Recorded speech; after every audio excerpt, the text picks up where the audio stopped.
Hey folks, today we're going to be going through the materials that we covered on Thursday. So this is going to be a tutorial kind of going over post-processing effects, creating particles, and then kind of applying those effects directly to the player. So if we've got our character here, I'm going to collect this collect this pickup, and it's going to trigger kind of hallucinogenic effect. Yeah. Cool. So let's get stuck in. Let's move to a different area because yeah, I'll leave that example. So the first thing that we're going to do is, like in the previous tutorials, we are going to create a very basic object, similar to what we did with the button, over here. We are going to create a something called a collectible. Oops. Just because I'm running out of names. Let me just tidy up all this extra stuff. Bob it in there. Just give me a quick sec.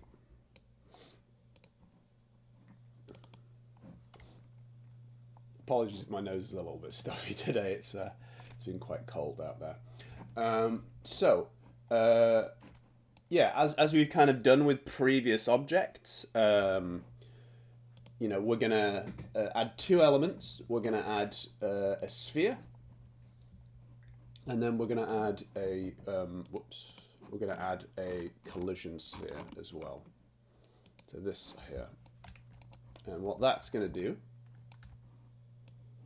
If I just make that bigger. Remember, you'll need to make the sphere not that big. You'll need to make the sphere bigger so the player can, so it's responsive in terms of, usually with stuff like power-ups, you want the collision to just be slightly bigger than the object itself, so that it feels good when the player reaches it. With enemy collision, you want it to be a bit smaller than the,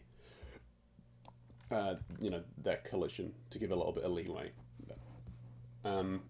So yeah, the only other thing that we need to do is, first thing we're gonna just apply a material to this. So let's do something different. We'll go for blue.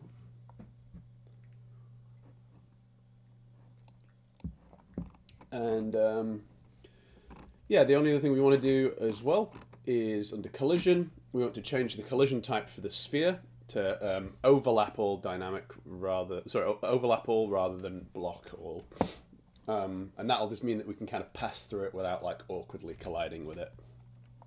So if we compile that, that's great. There's only one other thing that we need to do at this point, which is as we've done with the previous kind of tutorials, we're just going to create a basic overlap event. We're going to do destroy actor. So when the player collides with that object, it's going to destroy the actor. So if I minimize that, and pop that there, I'll need to move the player over. I'm just going to be careful in this space here because there's loads of things that trigger cinematic events. So yep, you can see that gets destroyed when when it's collected. So from here, if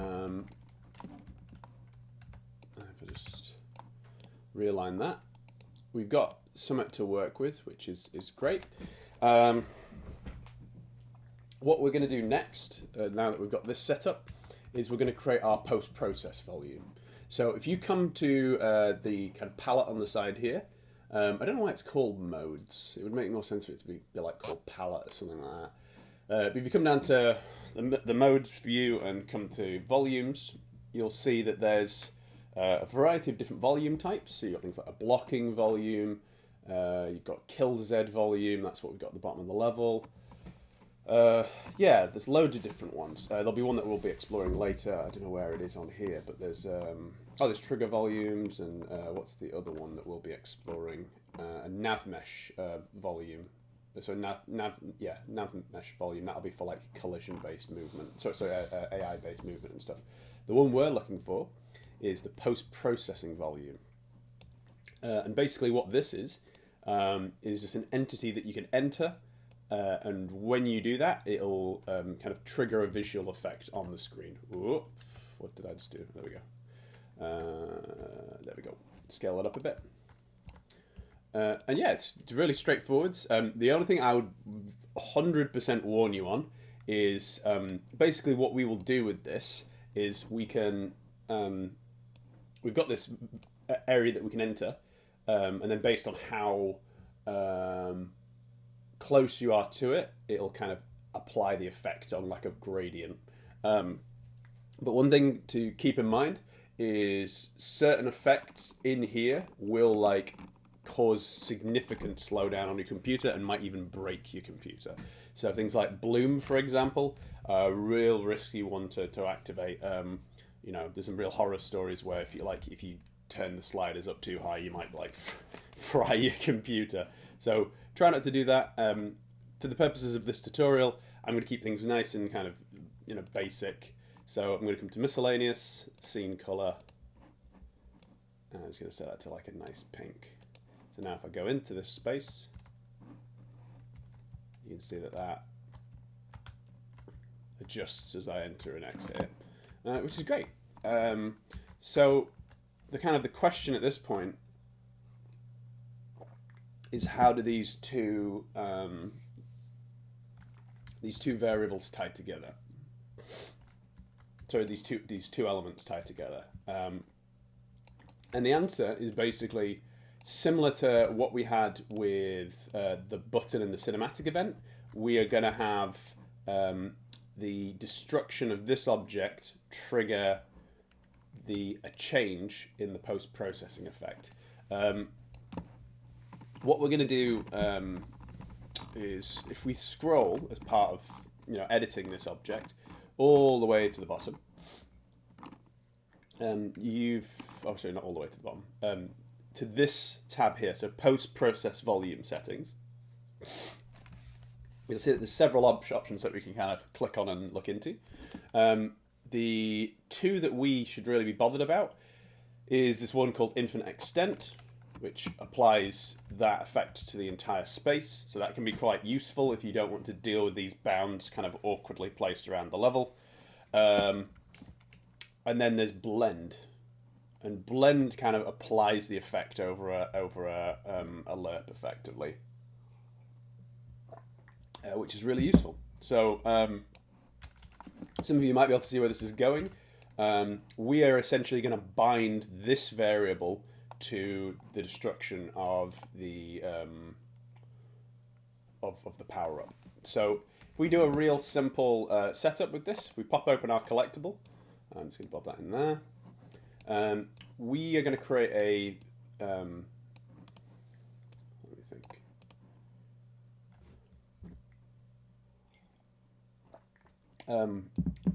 We basically are going to create a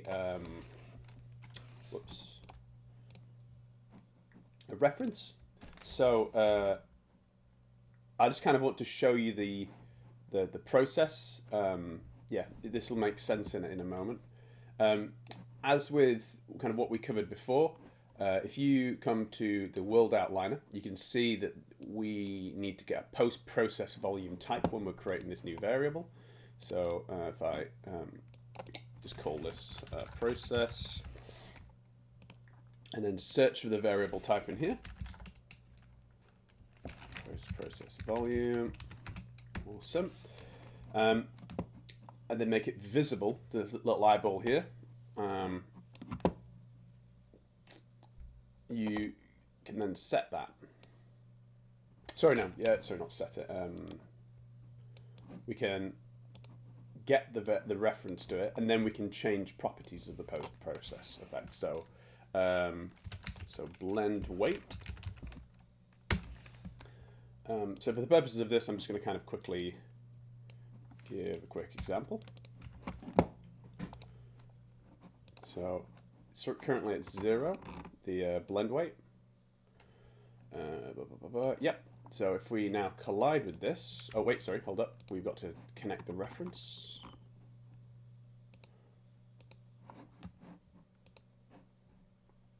I believe it's post-process volume 3. So there you go. So this seems like it's kind of done and dusted. You know, pretty reliable. The only thing that's a problem with this setup is that you know, if you're wanting to kind of create multiples of these, particularly if you're dragging them out of the content browser, unless you're going to be like duplicating every single one of these power-ups, you're going to have to keep assigning that reference in you know, for the post process, because otherwise what you'll get is when if you put down these power-ups, oh whoops, you'll get an error because you'll have forgotten to assign them. So personally, I've shown you this kind of example, but I'm going to kind of go back on it and show you the more efficient way of doing it. So in reality, it would be better for us to do this process inside of the first person character. And that way it's kind of applied across all, you know, all instances of it in the level. So we can delete this logic here. And we can get rid of this variable. And what we're going to do instead is we are going to, like we did, what did we do it with? It was with, I believe it was the door that we had logic like this. Oh no, it was with the pane blocks. So when we created these pane blocks, we basically had like a custom event which was called like hurt or injured or something like that, that would be triggered when we collided with this, that then did something inside the character, and reference things like the UI to change settings. So it's going to be a very similar situation here. What we're going to do is we're going to pop open this blueprint. Oh, sorry, no, we're going to pop open the first person blueprint. We're going to ignore this block of code because this is what we created last time.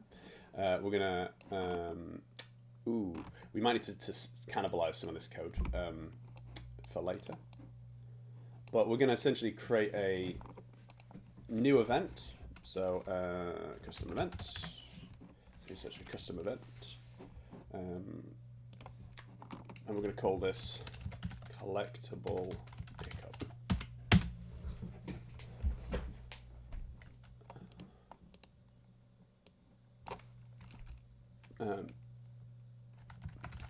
Let's call it a collectible taken, just so we don't have any confusion.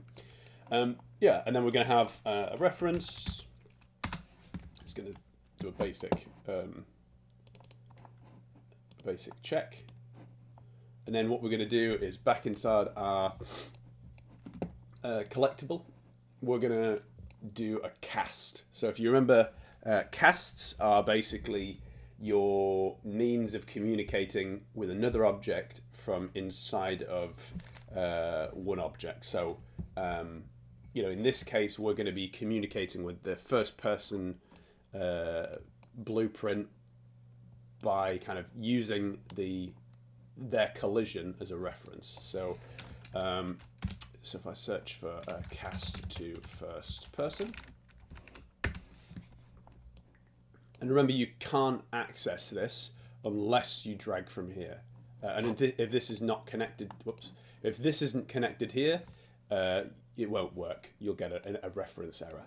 And remember, if you're wanting to access variables from here, just from creating this isn't enough. You still won't be able to act. You know, if I tried to search for my collectible, you can see that I still can't access this property here. I've got to drag from this line here. So if I search for it now, you can see collectible taken can be referenced.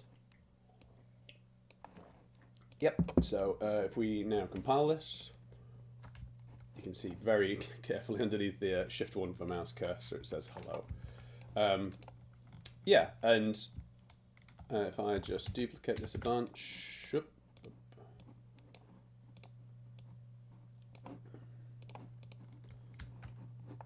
yeah, and you can see it much clearer now. So, so that's all working. So now what we need to do is come inside this first-person character block that we've created, and we are going to create a very, very basic trigger. So, like we did before in the collectible, but actually for real this time, we're going to create a variable. Ignore the other one we've created here. I'm going to call this processing. Just because I've got two instances from the example I created before, so I've got to make different names up. So, yeah, post process volume, create an object reference. Cool. Yeah, so that's great. Click and drag that in. And we're going to do what we did before. We're going to get the reference to the post-processing module. And then we are going to edit that blend weight again.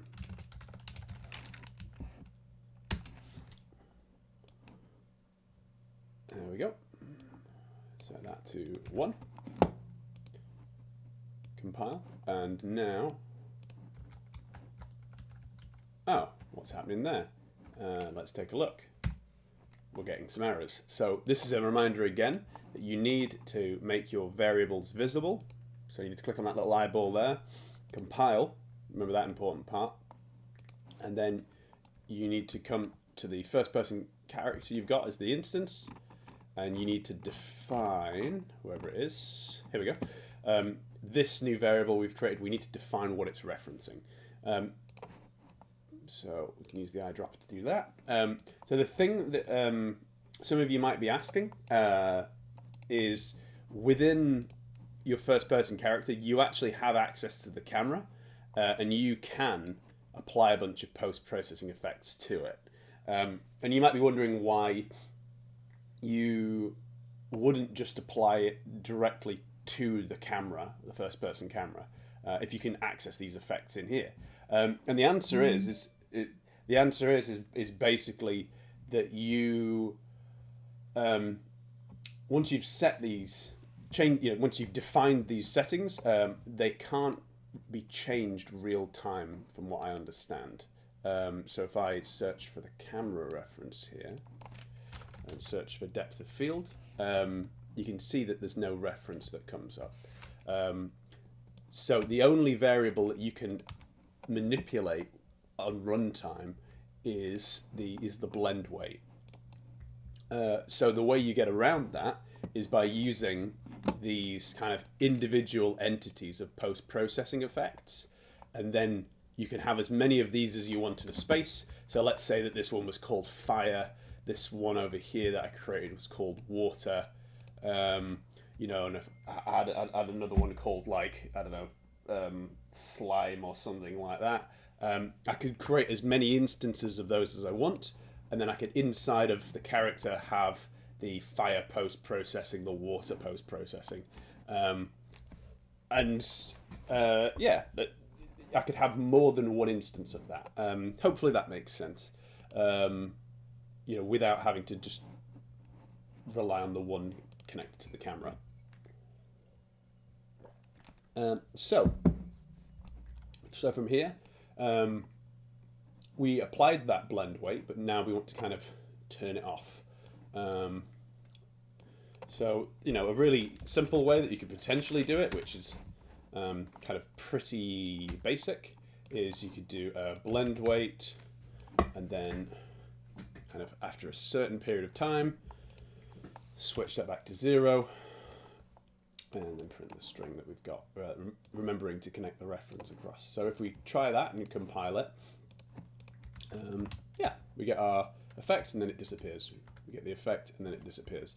So this might seem like a good solution, but actually it's pretty terrible. It's because if you notice that when I collect 2 power-ups, when I collect the second, it doesn't extend the effect. So if I just, if I ran across all 4 of these, you would expect that by the time I got to the end one, I'd have still a little bit of time left. So if I run through all these now, you can see the moment I collect the last one, the 1 second of time has run out and the effect has stopped playing.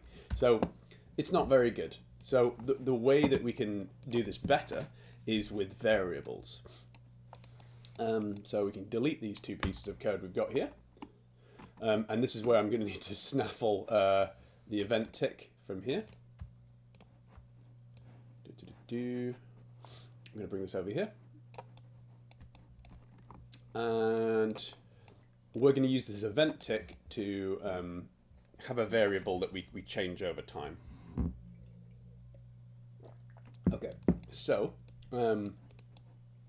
before we do anything else, this actually can stay as it is. This is oh, actually no, we'll get back to that because we probably would want to define the variable rather than the blend weight itself. So what we're going to do is we're going to create a new variable, and we're going to call this collect. Where am I typing right now? Collection effect. Remember on this that we need to change that variable. Don't just leave it as it is. And this wants to be a float. And then what we're going to do is we're going to disconnect this. Just leave that floating in the ether. And we are going to, when this kind of event triggers, we're going to set this variable to 1. And so from here, what we're going to do is we are going to ask a question, which is basically if collection effect is greater than 0, we want to kind of reduce the effect over time. So if I create a branch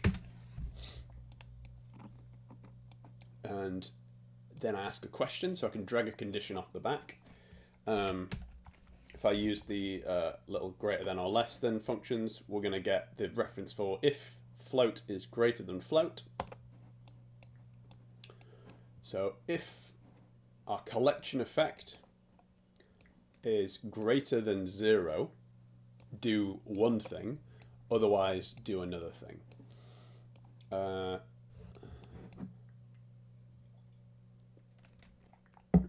And what's good about this as well, this setup, is that when it is no longer greater than 0, this blend weight we can basically say no longer applies. We'll get to that in a sec, but I'm just going to just keep that in mind for you. So if we run through the process we've got so far, we've got our collectible, we have the event overlap that occurs, we cast to the first person character to trigger an event, the custom event that we trigger is activated, and then the collectible is destroyed. We then come to the first person character, we trigger the event, this then adjusts the variable to 1, the collection effect, and then we in the event tick have this branch here which checks to see if the collection effect, which is a float, is greater than 0. And if that's true, we are going to do some kind of logic here. And that logic's pretty straightforward. We are essentially going to decrease that amount by, I think, something like 0.01 or something like that. So if we do a float minus float, and we set that number to, that'll probably do. So this is going to kind of, over time, kind of bring that number back down, kind of nice and slow. So if I set collection effect, you can see from what I've just done here, there's two ways that I can access these variables. I can either click and drag them from out of here, or I can search for them in the palette. So yeah, so in the state that it is greater than 0, reduce collection effect the variable by 0.01. And what we can do as well, just so we can see what the heck's going on, we can print that string. One thing to note is when I drag this across, it will automatically convert the float to a string. So it's compatible with printing a string. So I'll compile that. Everything's good there. So you should see a ton of like matrix style numbers on the left hand side when I start collecting this. Yep, so you can see that number going down over time. Now what you'll notice is, unlike the previous example, when I collect the next projectile, it won't be kind of cancelled out or continue decreasing its current rate. It'll jump back up to 1 and then continue from there. So you can see it does it on each instance. For something that's a bit more visually, kind of demonstrable, we can chuck this on the end here. A bit messy, but it'll be fine. Connect the blend weight across, compile that, and then click play. So now we should have a nice pink flare when you collect this. There we go. And then over time it slowly kind of diminishes. And then, if you collect it again, it kind of boosts the color. Yeah. So yeah, that's the kind of the start. The beginning of getting this working, which is quite nice. You'll see at the moment that variable is quite extreme. It kind of lingers for almost a length of time that isn't really even noticeable at this point. So what we probably want to do is just tweak those numbers just a little bit. So rather than 0.01, and this is entirely down to you. This isn't something that needs to be set, according to the tutorial. These variables you can tweak based on whatever effect you want it to have. So if it's something like a shield recharge, for example, you'd probably want something as subtle as that. Whilst if you had something like the player being on fire, you'd maybe want it to linger for a little bit longer.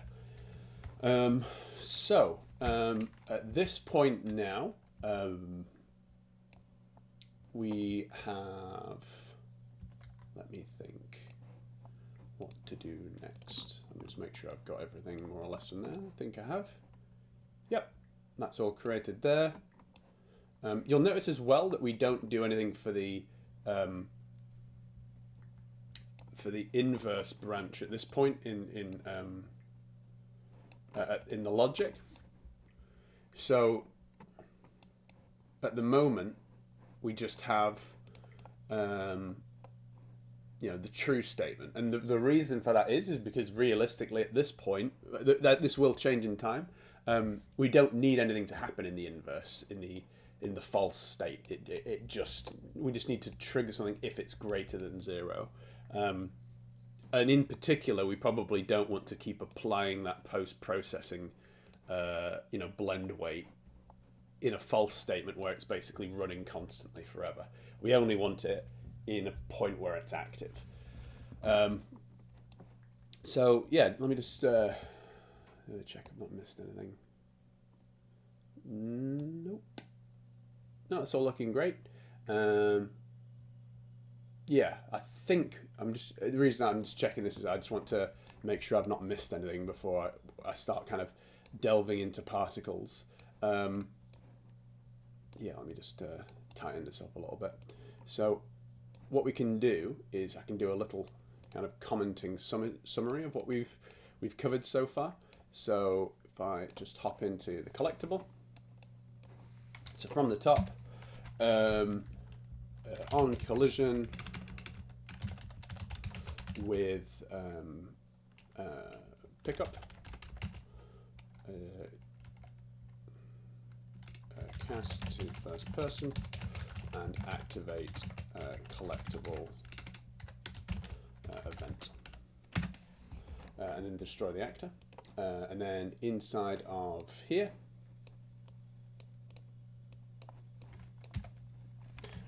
collectible, whoops, to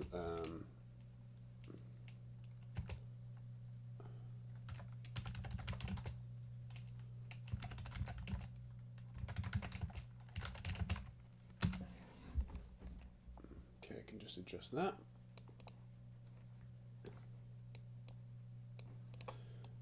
Great. Remember to disable those bubbles unless you want your code to be inundated with giant bubbles like these that are just obnoxious as hell. So once we've kind of set that a variable, we can have this event here. So on collection effect being greater than 0, reduce collection effect by 0 to 1, and alter blend weight. Cool. So that's great. We've got our two initial chunks. The only other thing to mention as part of this, just compile that. Oh, sorry, I actually forgot what I was going to say. Sorry, I had it on the brain, but I can't remember what it was.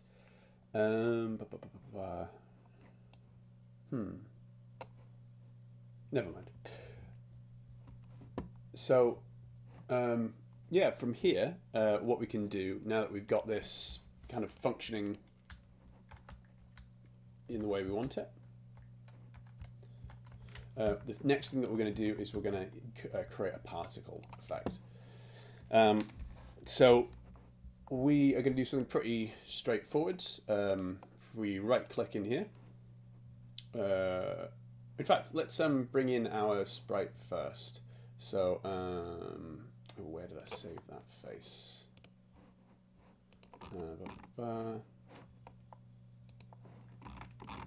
So I've got this lovely charismatic little texture here, which I need to convert to a material if I need to use. So one thing to keep in mind when you're creating your own versions of these, if you're creating your own version of your particle effects, is that whatever tool you end up using, let me just pop this open so I can edit this. I think this is in here. Yep. You'll need something that can allow transparency, so you can get like various shapes, you know, of your object. Let me just check the timing. Okay, that's good. Yeah, you find some kind of image editing tool that you can have transparency with. So yeah, we're going to convert this object to a material. I think it'll let us have that. Ooh, maybe. Okay. I might have to call it material 2, but we'll see. So if I pop this open now,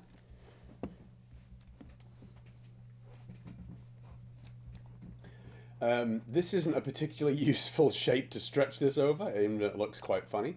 We're going to set the preview to a cube, or potentially to a flat surface. Either's fine, to be honest. So if we try and connect we need to basically get the opacity working. So if we try and connect that across, it's grayed out, so it's not gonna allow us to activate it. The reason for that is we need to change the properties of the material itself. If you come here on the left-hand side, kind of deselecting everything, and then clicking in this area here, you'll see that blend mode needs to be changed. So we're going to set it to this big lag translucent. Just give it a second.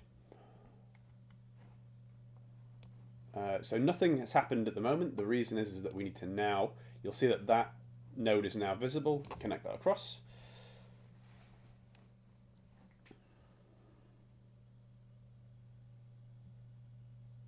And hey ho, we've got this transparent object. The other thing you might want to do as well is make the material two-sided.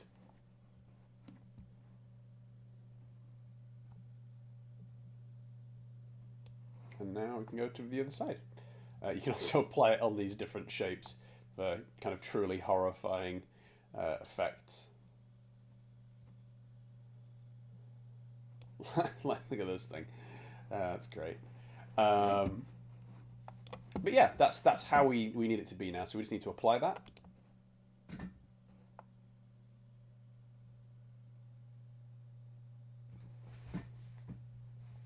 A reminder again to be kind of careful with this editor that you don't,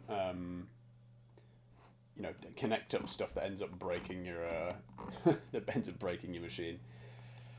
Yeah. So the only other thing we need to do now is we need to right-click in the space here, and we're going to create a particle system. So we're going to call this a face particle, and we're going to double-click. And this is going to open the Cascade Editor. So the Cascade Editor is, again, like the thing that's incredible with Unreal is it's just like tool upon tool upon tool upon tool. Like so many different variants and different elements as part of it. It's really, really incredible as an engine. Yeah, so we've got this kind of preview of a particle being generated here. It looks kind of generic and sad. We need to kind of import our own particles. So you can see that we've got these editors that we can manipulate here. If we come to required, that's the place that we need to click on to import our particle. If we kind of click on this section here, you can apply all these different materials. The one that we want is our face particle. I wrote out Facebook there. Ooh, which one is it?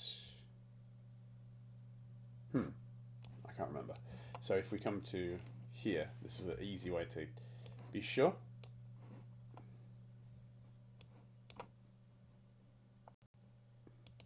This is going to take some time to compile. So I just need to give that a second before we do anything else. Hopefully my voice isn't garbling at this point.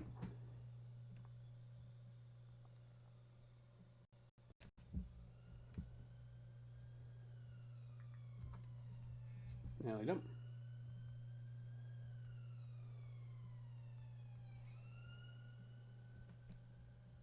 Cool. So you can see those horrifying faces in the darkness there. Yeah, that's utterly terrifying. So if you want it to look less kind of hard to see, what you can do is you can come into here and you can define it as unlit, and then you can kind of see how the particle effect really looks. Yeah, so you can see it kind of dispersing. And now what we can do, this is the fun part, we can kind of start to manipulate the particle and change its properties. So the first thing I do usually, and this is, you know, just me erring on the side of caution, is I like to kind of pull down the volume of particles being created. So I'm going to set this to like 5 or something. So it's something a little bit more tame, and not as, you know, heavy on the computer. You know, because realistically, in a lot of cases, more is less. You know, you can do a lot with just a handful of particles displayed in a nice way. And you'll see as well that you've got this thing called the distribution float constant. So this is like choosing a kind of random distribution of spawning.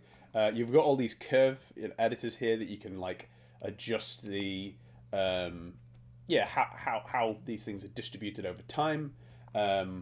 I'm not gonna go into these because like I think it's kind of unnecessary for what we're needing to do now. If you want to kind of go into these in your own time, you're more than welcome to.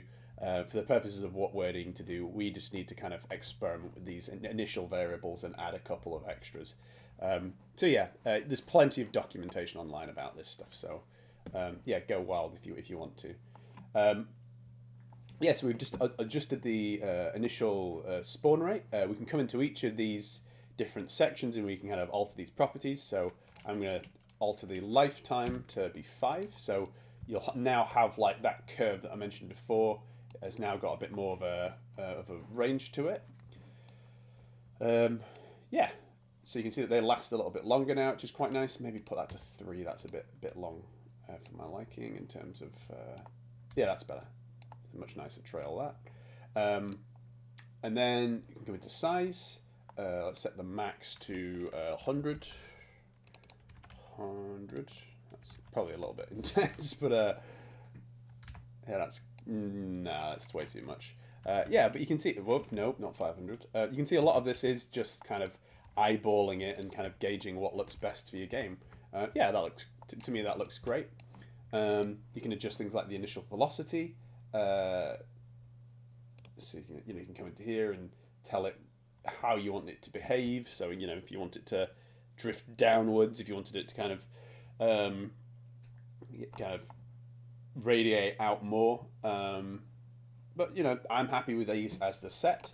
The thing I want to do is I want to figure out how to alter the location. So this is where we'll need to add a new setting. So if we right click in this space here, we can go to, where was I just literally a second ago?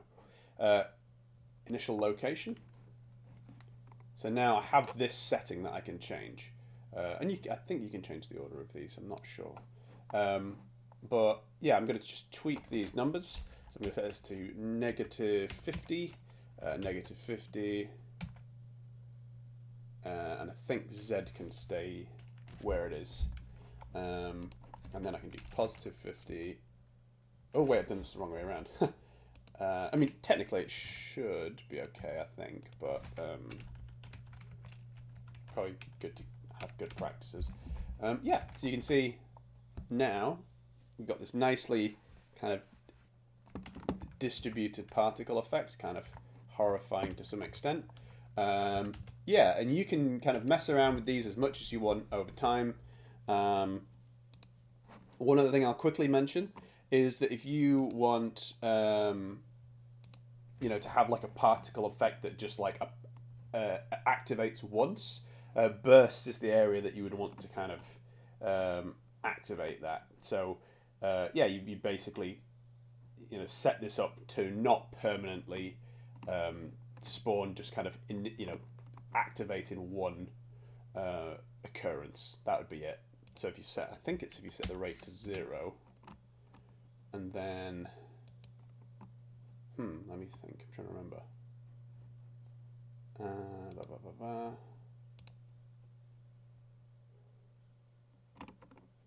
Let's just try setting that back.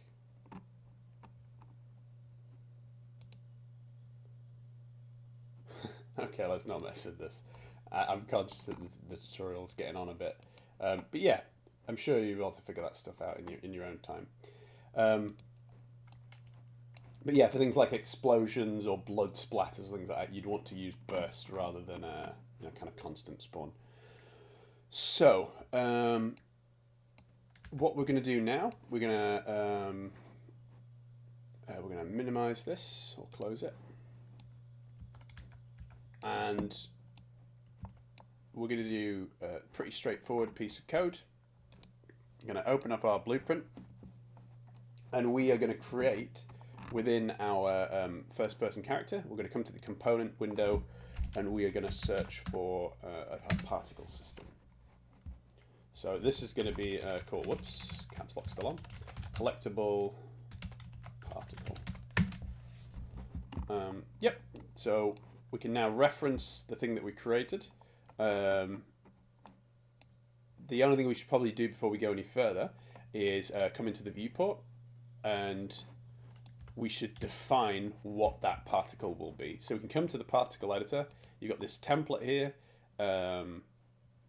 We've got our, what did we call it? I just want to make sure I get the right version. Face particle, yeah. Whoops, I think I can close that now. Yep. Face particle.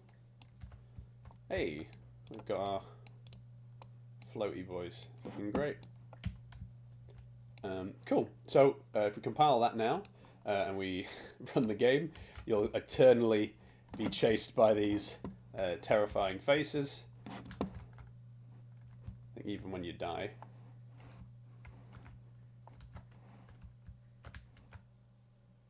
even in death, you can't escape them. So we need to obviously have some kind of switch to kind of turn these on and off. That's very straightforward to do. So if we come back to what we were creating before, we are going to add one more block to this logic that we've created here. If I just nudge these along a little bit. Let's drag that out a little bit further. Great. So, yeah, it's going to do one more thing, which is activate.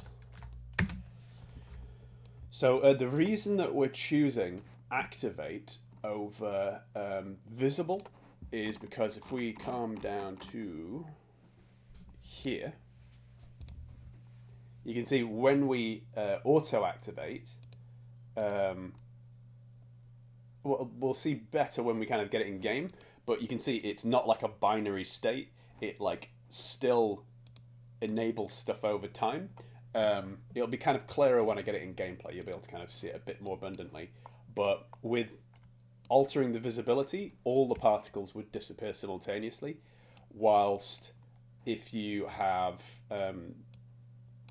alter visibility, you know, it'll just happen like immediately, when what we want is it to kind of naturally, the particles disappear at the end of it. So if we do deactivate,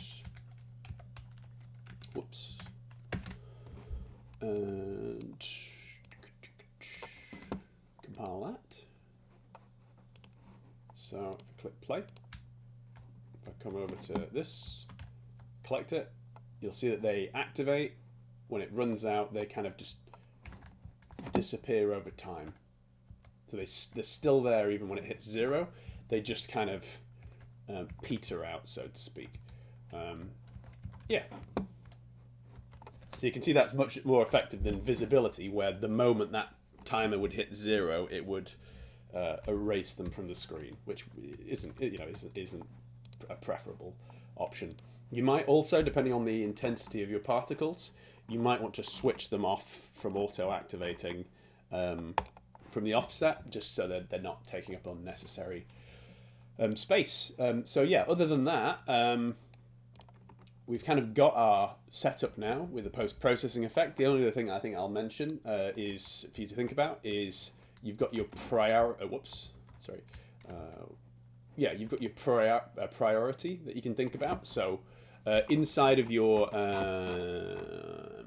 post-processing effects, you can define what object takes what post-processing volume takes priority. So an example for this would be like if you had a fire post-processing effect and you had a water post-processing effect, you probably want that when you jumped into, even if your character was defined as on fire, when you jumped into water, you'd probably want the post-processing effect for fire to override the effect for for burning. So yeah, you can adjust that variable to kind of define the priority of what takes precedent. And yeah, other than that, what's really nice with these variables that we've got here, this collection effect, is that we can use this beyond just post-processing. So kind of as a great example of this, if I just do one more thing, which is to grab the where is it? Camera reference. We are going to access the field of view for our camera, and it's going to be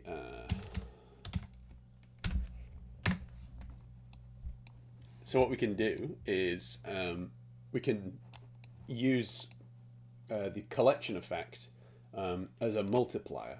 So what I mean by that is if I have that variable, so which is between 0 and 1, and I have, I should probably create the float multiplier by float first. connect that pin into there. What I can do now is, let's set this to something like, I guess, 30, something like that. I can now use this number to adjust like the camera's field of view. For any of you that aren't familiar with what the field of view represents as an effect, if I come to it in here, oh, I don't think I can. I don't think I can change it on the fly. But it's basically the, if I make that windowed, and I should, in this very squashed format, still be able to alter this. Yeah, you'll see the preview here. That's what the field of view does. So what I can do is, this variable I've got, I can get the default number, so that's 90. Oh, whoops, float minus float. So we could take something like 90. Just to clarify, this part isn't part of the tutorial. This is me just showing you fun stuff at the end of the tutorial. So don't sweat if you're struggling with this last bit. But yeah, so 90 minus 30 multiplied by whatever the collection effect is. What that'll give us is essentially kind of a bit of a trippy effect when we collect the power up. So if I just minimize that, click play,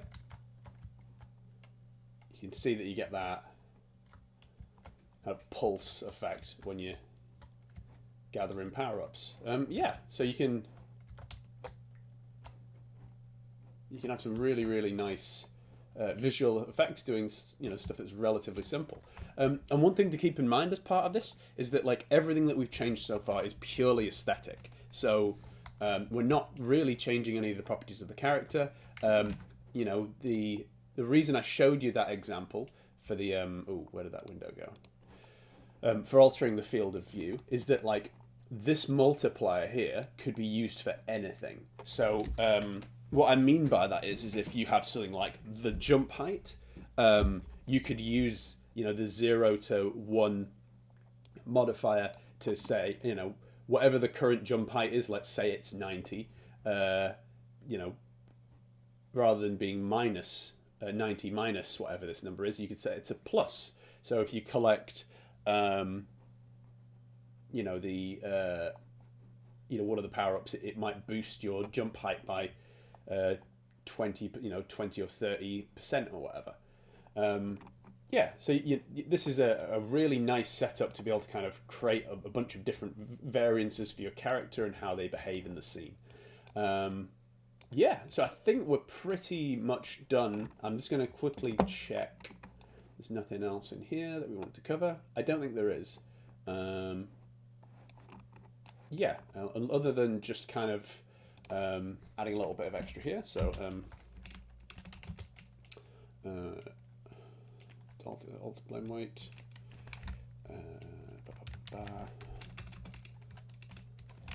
This is the only problem with setting writing your comments early on, is that you then have to alter them later. Alter blend weight, activate particle, and adjust field of view. Yep. Just extend that to the end there. Sweet. Cool. So I think we're pretty much done. Yeah, if you have any other questions, I'd be more than happy to answer them. Hope you have fun kind of messing around with this stuff. Like, it's pretty powerful stuff and can kind of allow you to have like lots of different effects in game, kind of beyond what you could potentially achieve through just applying stuff to the HUD through UI. If you kind of again, I'll just kind of emphasize on the end again, tread carefully with the post-processing effects, because they can, and technically with the particle effect as well, these effects can really clog up your computer. And also, try exporting your game to see how it runs without being run in engine, because it will perform better when it's in engine compared to just as a standalone app. So yeah, don't overfill your game with post-processing effects if you can help it. Yeah, cool. I think we're done. Yeah, if you have any other questions, just let me, get in touch, and yeah, have fun.